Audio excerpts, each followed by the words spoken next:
Bago natin simulan ang kwentong ito, shoutout ko muna yung mga bagong warrior members ko na sina LJ Ayoste, Emmeline Surridge, Princess Marvic Gumagan, Ginelito Coro, Christopher Custodio, Clizzy Curly, at sa mga nag-renew ng badge na sina Florence Bat, Sans Kidhart, Louis Henson, at kay Syville Rose Cataylo.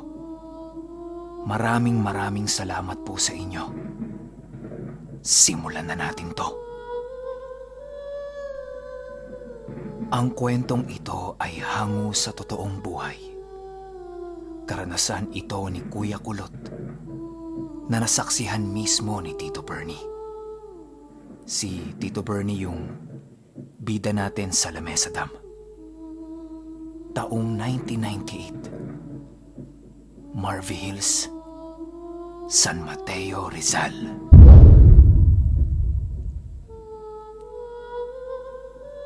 Itong mga panahong ito, kasalukuyang nakikitira si Kuya Kulot kila Tito Bernie.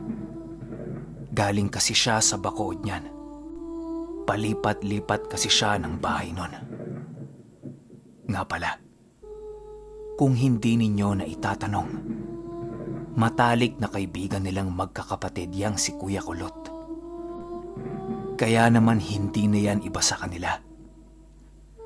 Minsan nakikitira yan sa amin, kila Tito Jerry, Tito Onyet, Tito Oji, at ayun nga, nung panahong ito, kay Tito Bernie siya nakatira.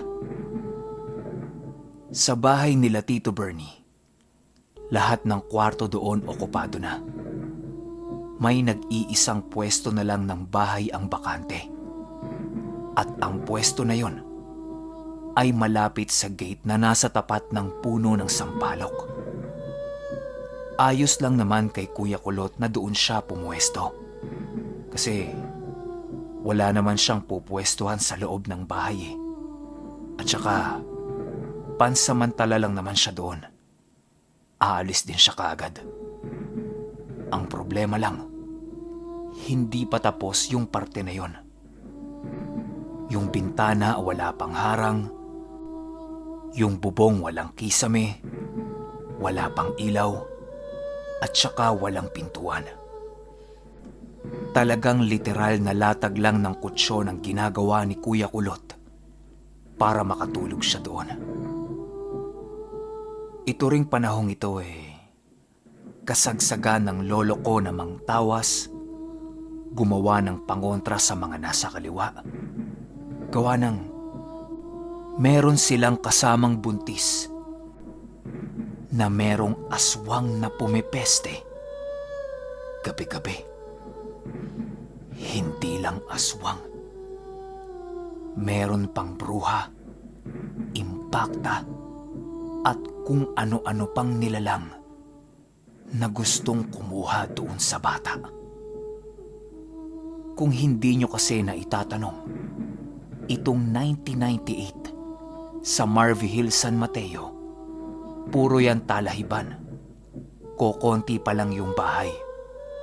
Tapos yung bahay ni Tito Bernie, nakatayo malapit sa mga bundok. Kaya marami talagang namemeste sa kasama nilang buntis. At bali-balita din noon na merong nakatirang pamilya ng aswang. Hindi kalayuan sa bahay nila. Kaya naman itong lolo ko, todo ingat sa kasama nilang buntis. Maya't maya ang hingi niya ng tulong sa mga gamit niya at kakambal niyang tikbalang. Ang kapalit naman niya ng paghingi ng tulong ay yung araw-araw niyang paglalagay ng matamis sa 4 na sulok ng bahay nila. At ang pinakaimportanteng lugar sa lahat ay yung altar. 2 beses yan sa isang araw. 3:00 ng hapon at 6:00, kasabay ng pagdarasal niya. Mga kalimitang alay lang naman ng lolo ko noon candy, kapirasong tinapay, at kung anong meron silang matamis. Mga ganun lang. Hanggang isang hapon, nagtataka yung lolo ko kasi sa tuwing papalitan niya yung mga alay na nilalagay niya, nawawala. Lalo na yung pinakamaraming alay na nasa altar. Doon kasi nilalagay ng lolo ko yung supot ng monay. Tinanong ng lolo ko si Tito Bernie kung kinukuha niya ba yung mga alay. Kasi magiging matabang na ang lasa nun kapag maghapon nang nasa altar. Ang sabi ni Tito Bernie, hindi naman niya kinukuha. Maski yung mga anak niya tinanong niya, hindi din nila ginalaw. Ang sabi na lang ng lolo ko sa kanila, wag na wag nilang gagalawin yung mga alay na yon. Gawa ng baka sundan sila kung sino man ang mga kumakain nun. Binili niya ni Tito Bernie sa mga anak niya. Maski kaperaso ng candy dapat wag nilang gagalawin. Lumipas pa ang ilang mga araw. Ganun pa rin. Nawawala yung mga alay sa 4 na sulok ng bahay at sa altar. Nag-imbestiga na sila pero habang ginagawa nila yan, si Kuya Kulot nagkaroon ng matinding sakit. Pinainom nila ng gamot yon pero hindi nagbabago yung kalagayan niya. Ganun pa rin, malala ang sakit. Tinawas na ito ng lolo ko para tingnan kung meron bang gumagambala sa kanya. At ang naging resulta ng tawas, sandamukal na iba't ibang nilalang. Yung isang kutsarang kandilang tinunaw at ikinalat sa tubig, naging sobrang laking imahe na merong maraming klase ng ulo at mga mata. Ang sabi ng lolo ko kay Kuya Kulot, Kulot, kinukuha mo ba yung mga alay sa bahay? Sagot ni Kuya Kulot, "Oho, kinakain ko ho kapag merienda eh." Ang sabi ng lolo ko, Patay. Nagalit sa'yo yung mga nakatira dito. Bukas gagamutin kita. Hihingi muna ako ng tawad. Nilipat nila ng pwesto si Kuya Kulot sa sala ng bahay para mamonitor nila. Baka kasi mamaya, mapanoy. Kinagabihan nun, naririnig ni Tito Bernie na may umuungol sa baba ng bahay nila. Yung ungol parang nagchichil na takot kasi nanginginig eh. Dahan-dahang bumaba si Tito Bernie para silipin kung anong nangyayari. Pagtingin niya sa ibaba, nakita niyang nakaluhod si Kuya Kulot, nakatapat sa bintana, at merong nilalang sa bintana na yun na matandang babae. Pinandidilata ng mata si Kuya Kulot at inaalog-alog nito yung nakaharang na bakal sa bintana.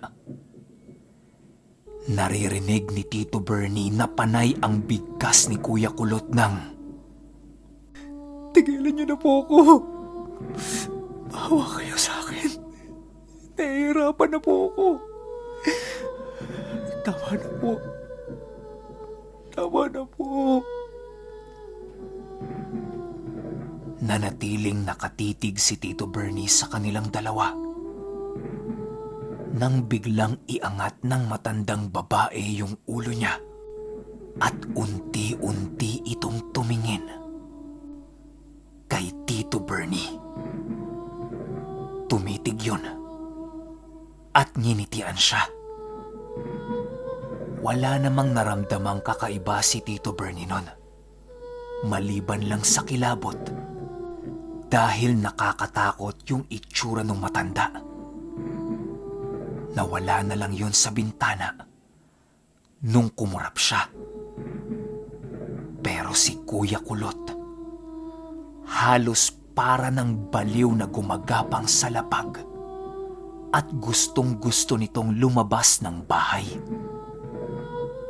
Nung nakalabas ito, sinundan siya ni Tito Bernie at tiningnan kung saan siya pupunta.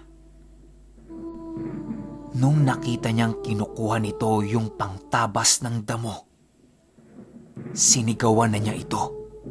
Ang sabi niya, Hoy! Kulot! Tama na yan! dito lang bumalik sa ulirat si Kuya Kulot. Pero iyak pa rin siya ng iyak. Ang sabi niya, Kuya, hindi ko na kaya, kuya. Mababaliw ako dito eh. Aalis na ako bukas. ang ginawa ni Tito Bernie, inusalan niya ito ng puder para makatulog ng maayos. Nakatulog naman ng dire-diretso si Kuya Kulot nun. Kinaumagahan, tinanong ni Tito Bernie si Kuya Kulot kung kumusta yung tulog niya kagabi. Ang sabi niya, dire-diretso at masarap. Hindi tulad kapag nandun siya sa garahe. Maya't maya ang gising niya. Yung arte ni Kuya Kulot, para bang hindi niya naaalala yung ginawa niya nung gabi. Hindi na lang to inungkat ni Tito Bernie. Paggising ng lolo ko, hinanap niya kaagad si Kuya Kulot. Kasi tatawasin na niya ulit eh. Tapos may ilalagay siyang pangontra. Naikot na nila yung buong bahay pero hindi nila makita kung nasaan si Kuya Kulot.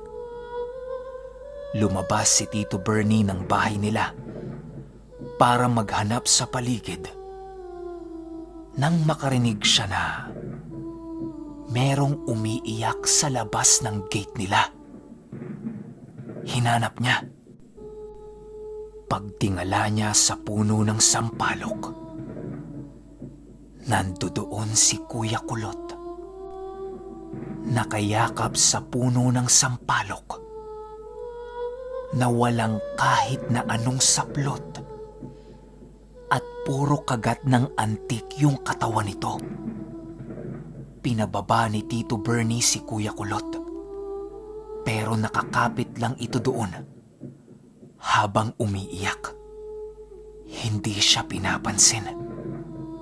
Nung nakita ng lolo ko yun, ang sabi niya, Bernie, kumuha ka ng malaking kutsyon.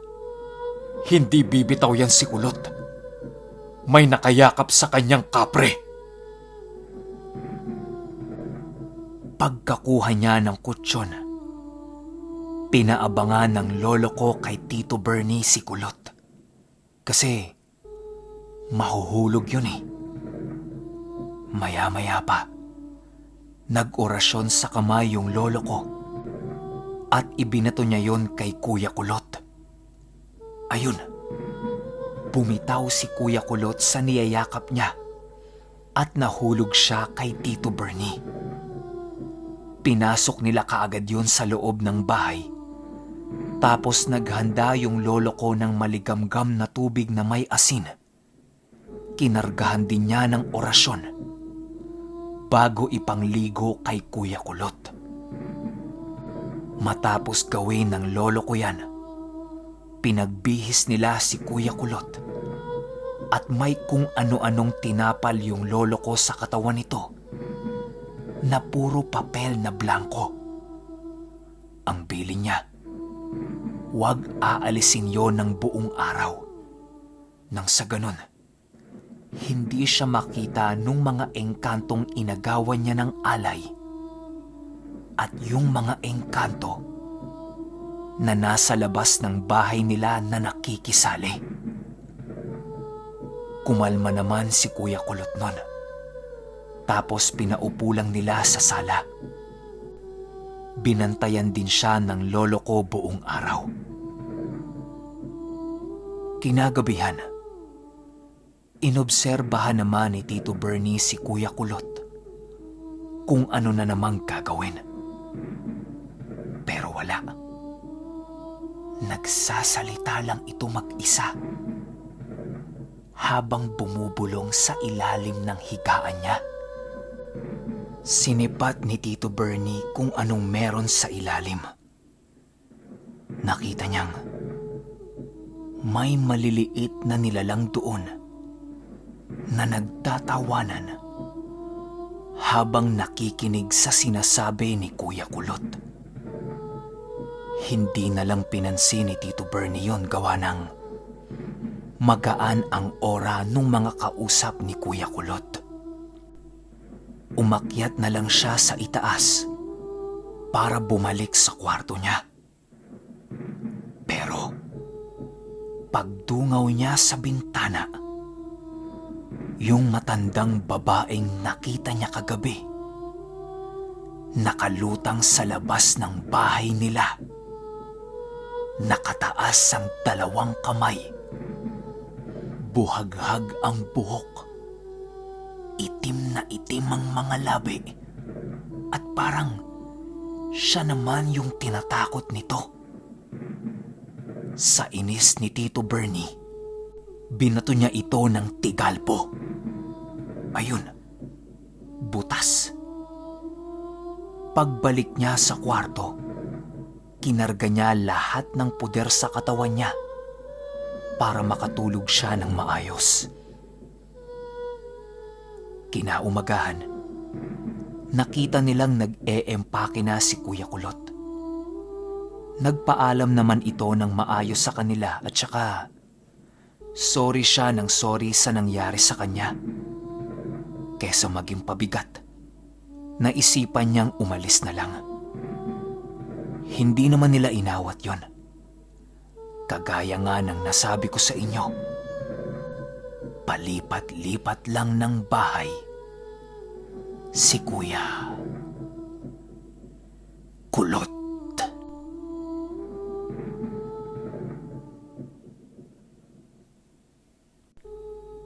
Okay, Joke lang.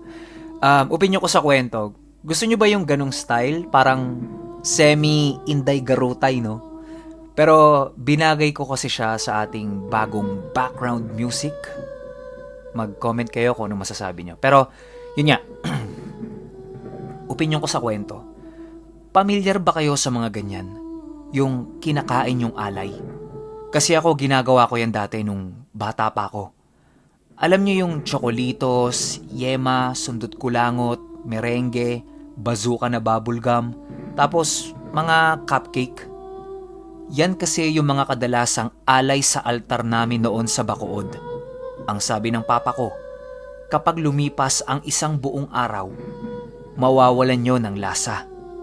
Eh ako naman, hindi ako naniniwala. At saka, bakit yun mawawalan ng lasa? Eh, nasa altar lang naman eh. Nung sinubukan kong kainin yun, totoo nga, wala talagang kalasa-lasa. Ultimo yung cupcake, sundot kulangot, di ba ang lalasa niyan? Pero wala talagang lasa nun. Subukan ninyo. Kung meron kayong altar dyan na dinadasalan ninyo araw-araw, mag-alay kayo ng kahit na anong matamis. Tapos sabihin nyo, para sa kanila yung pagkain na yun. Palipasin nyo ang isang buong araw, tapos tikman nyo. Kapag nawala ng lasa, tinanggap ng mga nakatira sa bahay ninyo yung alay nyo. Pero kung hindi, maaaring walang nakatira sa bahay ninyo o hindi nila ito tinatanggap. Doon naman sa nilusob si Kuya Kulot nung mga inaalayan ng lolo ko, ibang sitwasyon naman yon. Kasi 'di ba, lahat kinain ni Kuya Kulot, ultimo yung nasa altar, at hindi lang yun isang beses. Nakailang ulit ng kain si Kuya Kulot. Siguro, nagalit yung mga yon. Kasi unang-una, pwede naman siyang humingi. Bakit kailangan niyang nakawin, di ba? Yun siguro yung dahilan kaya siya inatake. Ito naman opinyon ko lang. Kung may opinyon kayo sa kwentong ito, i-comment nyo lang sa baba. Shoutout muna natin yung gumawa ng malupit na background music natin na sina Percival Gonzales at si Digos Rosival Baba Yega Gonzales. Ayan, salamat sa inyong dalawa. At doon naman sa mga bumili ng tapa natin na sina Susan Kylie, Penny A. Dominguez, Ana Campbell, Admin Kaka, Admin Kish, Admin Jill, at kay Dio Boyo. Yung iba, sa susunod na video na. Yun lang. Hanggang sa susunod na kwento. Salamat.